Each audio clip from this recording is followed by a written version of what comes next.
मैं हूं आपके साथ रश्मि पांडे। इस बुलेटिन की शुरुआत करने से पहले नजर डालेंगे हेडलाइंस पर। लॉकडाउन के दौरान हजारों लाखों मजदूर घर जाने की आस में दर-दर भटक रहे हमारे संवाददाता जितेंद्र गौतम ने मौके पर जाकर मजदूरों के हालातों का लिया जायजा। जनपद मैनपुरी में 4 केंद्रों पर यूपी बोर्ड की कॉपियों का मूल्यांकन किया गया शुरू। जांच करने पहुंची मंडलीय संयुक्त शिक्षा निदेशक आगरा डॉक्टर मुकेश कुमार। हरिद्वार स्थित निर्माण इकाई ने कोरोना के संक्रमण को दूर रखने के लिए बनाए कुछ उपकरण। इन उपकरणों को सरकारी कार्यालय व अस्पतालों समेत कई स्थानों पर लगाए गए।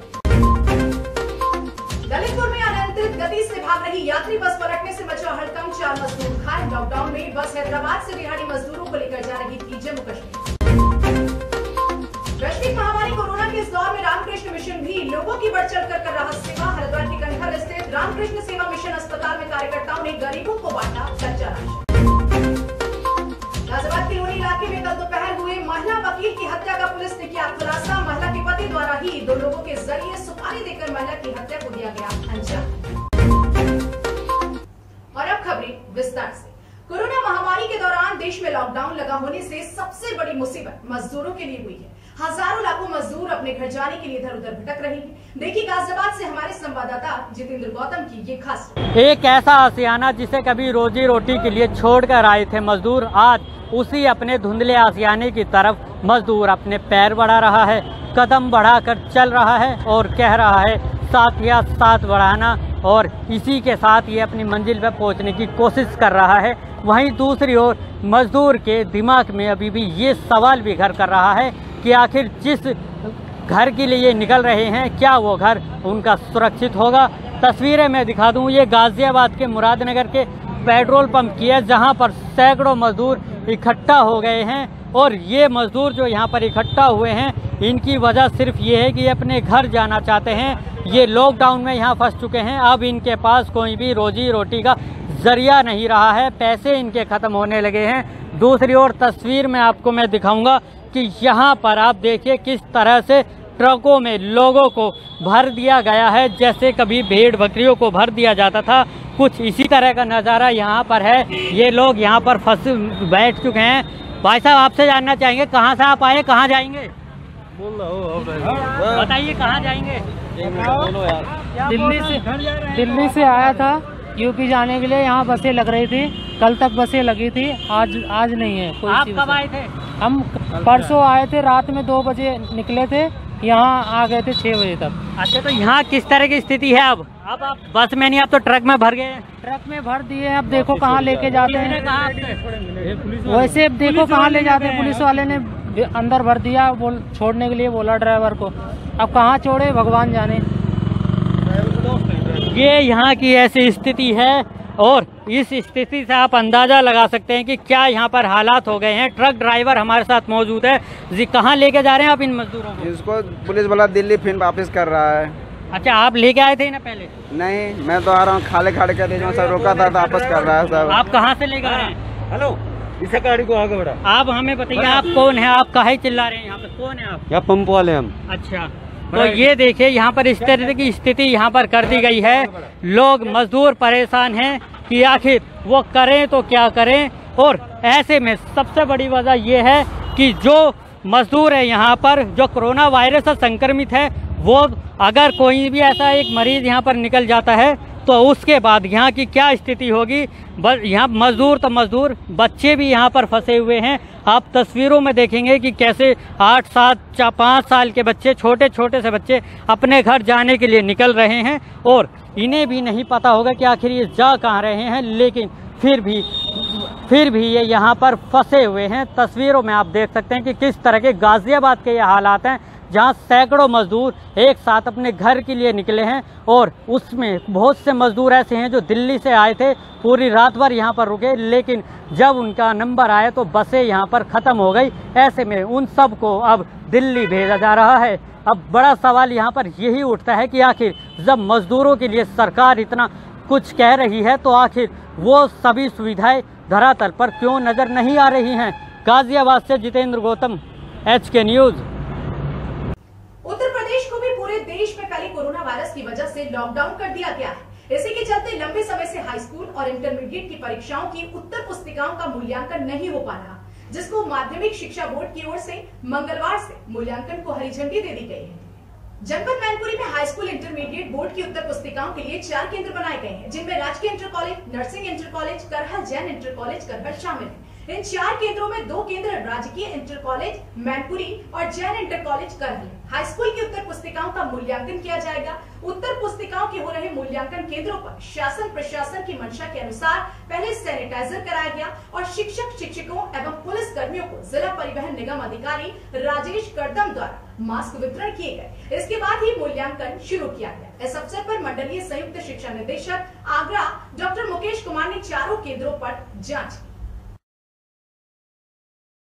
निरीक्षण किया है 2 सेंटर्स का, अभी 2 काम मैं करने जा रहा हूँ। मैनपुरी में कुल 4 सेंटर हैं और ये आगरा मंडल में आज ही मूल्यांकन शुरू हुआ है, क्योंकि आगरा मंडल के 3 जिले रेड जोन में हैं। ये ऑरेंज जोन में है, तो यहाँ शुरुआत हुई है। दोनों सेंटर अच्छे हैं और जो प्रोटोकॉल गवर्नमेंट ने निर्धारित किया उसके अनुरूप सोशल डिस्टेंसिंग मेंटेन करते हुए मूल्यांकन चल रहा है। पहला दिन है, कुछ परीक्षक कम आए हैं और पहले दिन जो कुछ कार्य को शुरू करने में छोटी मोटी कमियां होती हैं वो उस तरह की हैं, अदरवाइज व्यवस्था सब ठीक है। जैसा कि आप सबको पता है कि मूल्यांकन माध्यमिक शिक्षा परिषद बोर्ड के मूल्यांकन का कार्य आरंभ हो गया है, तो मेरे को विचार आया कि यहाँ पर शिक्षकों को थोड़ा सा भयमुक्त भी किया जाए, कि भय से भय ना गए, भयभ्रांत ना हो, सावधानी बरतें, सब अच्छा होगा, सब ठीक है। अपनी जीवन शैली को परिवर्तित कर लें। उसी क्रम में उनको प्रोत्साहित करने के लिहाज से हम लोगों ने मास्क वितरित किए हैं परिवहन विभाग द्वारा।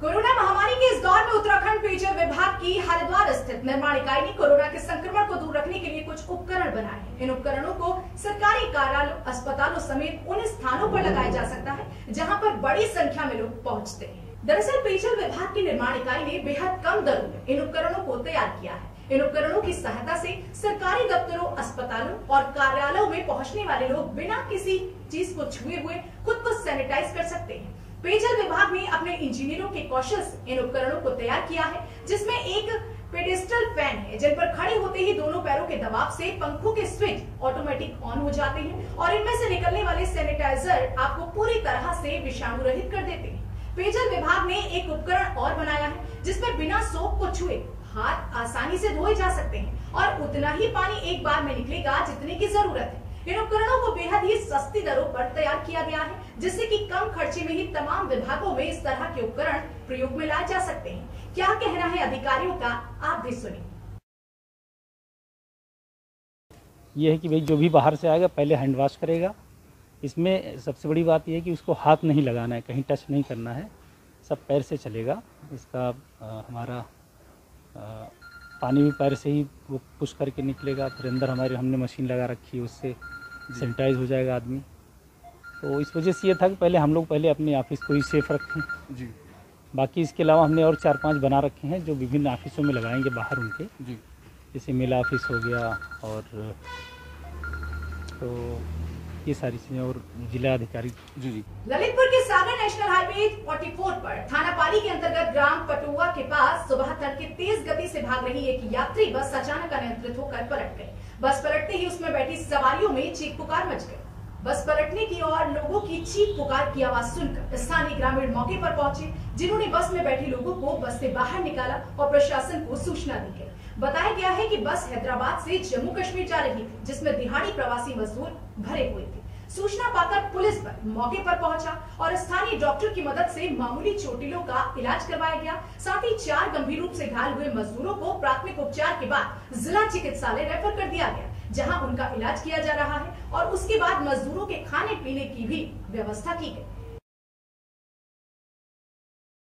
मैं हैदराबाद से, हम 22 पैसेंजर आए थे, डिस्ट्रिक्ट कठुआ जम्मू जा रहे थे। हम रास्ते में आज सुबह 6:30 बजे की घटना है, गाड़ी का एक्सीडेंट हो गया, तो उसमें 3 आदमी हमारे इंजर्ड हो गए, जो डिस्ट्रिक्ट ललितपुर में अभी एडमिट हुए, तो बाकी पैसेंजर नॉर्मल है। हम हैदराबाद से चले थे, जम्मू कश्मीर के रहने वाले हैं। तो हमारी 2 बसें थी, एक बस हमारी ग्राम पटुआ में पलटी हो गई, लेकिन हम सब आदमी सुरक्षित है। थोड़े से 2-3 आदमी इंजर्ड हुए थे, उनको पट्टी करा के, मलहम पट्टी करवा के ठीक वापस लाया गया उनको भी। जो बस आज हैदराबाद से चल के जम्मू कश्मीर अपने घर की ओर जा रही थी। सुबह करीब 6:15 बजे ग्राम पटुआ के नजदीक शिव मंदिर के पास और साथ में टावर है एयरटेल का, वहां पर पलट गई। गनीमत रही कि कोई व्यक्ति हताहत नहीं हुआ। वैश्विक महामारी कोरोना के इस दौर में रामकृष्ण मिशन भी लोगों की बढ़ चढ़ कर सेवा कर रहा है। मिशन से जुड़े कार्यकर्ता गरीबों को कच्चा राशन उपलब्ध करा रहे हैं। हरिद्वार के कनखल स्थित रामकृष्ण सेवा मिशन अस्पताल में मिशन से जुड़े कार्यकर्ता जहां गरीबों को कच्चा राशन उपलब्ध करा रहे हैं, वहीं अस्पताल में गरीबों एवं जरूरतमंदों के इलाज के लिए ओपीडी खोली गई है, जिसमें बड़ी संख्या में गरीब लोग अपना निःशुल्क इलाज करा रहे हैं। मिशन से जुड़े संतों के अनुसार वैश्विक महामारी के चलते रोजाना गुजर बसर करने वाले और मध्यम वर्ग पर गहरी चोटें पहुंची हैं। लिहाजा ऐसे लोगों की मदद के लिए लोगों को आगे आना चाहिए और जरूरतमंदों की बढ़ चढ़कर मदद करनी चाहिए।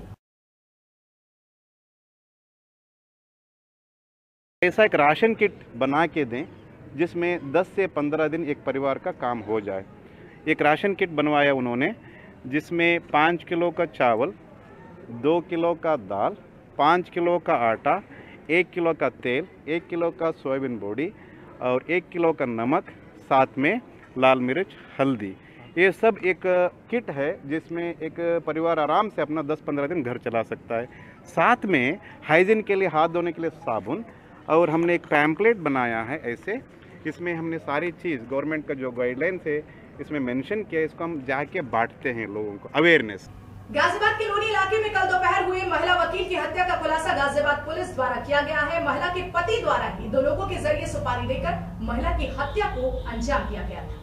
शक के आधार पर पुलिस की पूछताछ, आरोपी पति ने महिला की हत्या कराए जाने की बात को स्वीकार कर लिया है। आरोपी पति को पुलिस ने गिरफ्तार कर लिया है, जबकि 2 आरोपी अभी भी पुलिस की पकड़ से बाहर है, जिनकी तलाश में पुलिस जुटी हुई है। कल दोपहर को लोनी थाना क्षेत्र में एक महिला दिव्या राणा, उसका नाम है, उसकी हत्या कर दी गई थी। विवेचना के दौरान उसके पति हाजी सलीम से पूछताछ की गई।